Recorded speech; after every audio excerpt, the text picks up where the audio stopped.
Oui, c'est un film d'animation, mais inspiré de vrais modèles de voitures. Et j'ai même pas besoin de vous nommer le film. Des bagnoles? Merci, Nick.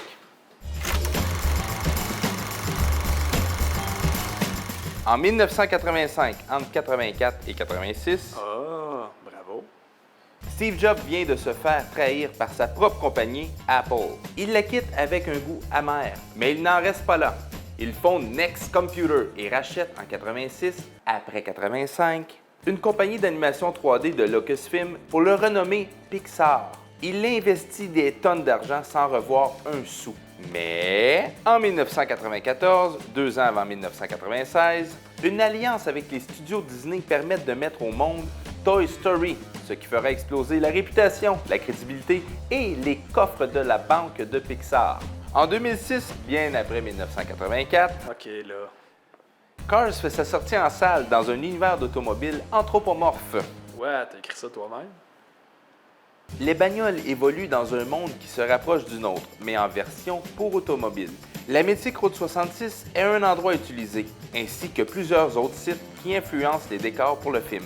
On retrouve des voitures de notre monde, parmi elles la 911 la plus mal aimée par les puristes, qui est l'amoureuse de Flash. Cette 996 est la propriétaire du Cozy Cone, qui est en fait une version carsifiée du Wigwam Motel sur la Route 66. Tu vas pas recommencer que t'es moins inventé? Toi, t'as pas de gérant en QB, hein? Non, pas vraiment, ça existe pas. King, un des compétiteurs de Flash, est une Plymouth Roadrunner Superbird, un peu hors contexte comme voiture dans une course de type NASCAR moderne. Pour Flash, il est le fruit de l'imagination des créateurs chez Pixar, inspiré par un NASCAR. Heureusement, un message fort destiné aux jeunes est dissimulé, celui de ne pas prendre de la drogue. On voit le résultat de la consommation exagérée. Si tu prends de la drogue, tu vas finir comme un Westphalia qui est un déchet pour une société. Toujours bien mieux que de finir en QB. Bon, je te fais un top 5 avec un bonus! Oh my God! Numéro 1! L'idée populaire que le personnage principal Flash McQueen a été inspiré par l'acteur Steve McQueen est fausse! C'est plutôt un hommage au Canadien Glenn McQueen. Mais qui est-il? Glenn était superviseur de l'animation chez Pixar. On lui doit la création de Woody dans Histoire de jouets. Pendant la création de Trouver Nemo, il meurt d'un cancer à 41 ans. Numéro 2! Arnold Schwarzenegger, qui était gouverneur de la Californie à l'époque, est interprété par un Hummer. On sait que l'acteur a acquis plusieurs de ses engins. Il a même été engagé par GM pour promouvoir le H2 au Salon de l'Auto de New York. Après avoir fait la promotion de ses véhicules, il change son fusil d'épaule pour promouvoir l'électrique. On le voit même rire du H2 dans une publicité visant à promouvoir les véhicules électriques et même faire la promotion des Humvee, mais en version tout électrique. Numéro 3. Michael Schumacher, représenté par une Ferrari F430, a fait la narration de son personnage en 4 langues différentes: français, anglais, allemand et italien.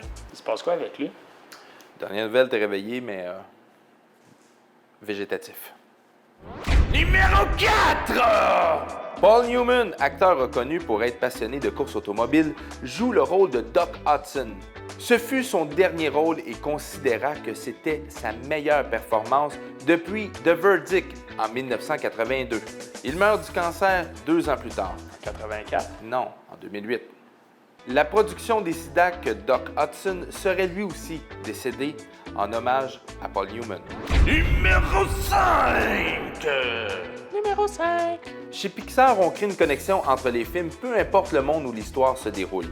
Cars n'y échappe pas. On retrouve la camionnette de livraison de pizza de Histoire de jouets dans la foule, avec Elvis. Et bonus! Ça a-tu piqué? Ouais. Je te refais plus doux? Ouais. Bonus! Le numéro 95 de Flash n'est pas un hasard. Au début, McQueen devait porter le numéro 57, en lien avec l'année de naissance du réalisateur John Lasseter. Mais le choix s'est arrêté sur 95, l'année où Histoire de jouets est sortie. Mais dans le premier teaser, pour le film, une voiture ressemblant à Flash porte le numéro 57. Un prix de consolation. Il a pleuré, ça a l'air pendant une semaine après. Cars marque la fin de l'indépendance de Pixar. L'achat par Disney est officiel. C'est une opération boursière en échange d'actions évaluées à 7,4 milliards de dollars. Pour Steve Jobs, qui était le principal actionnaire de Pixar, devient actionnaire majoritaire de Disney avec 7% d'actions. En 2012, année de la fin du monde, Disney acquiert la compagnie derrière Star Wars, Lucasfilm. C'est donc un retour dans la même famille pour Pixar et Lucasfilm. C'est drôle la vie, hein? La semaine prochaine, un break. Je veux profiter de mon été. Mais Jacques, lui, il continue. Vous en voulez plus? Allez sur propulsionshow.com dans la section Cinéparc ou abonnez-vous à notre YouTube.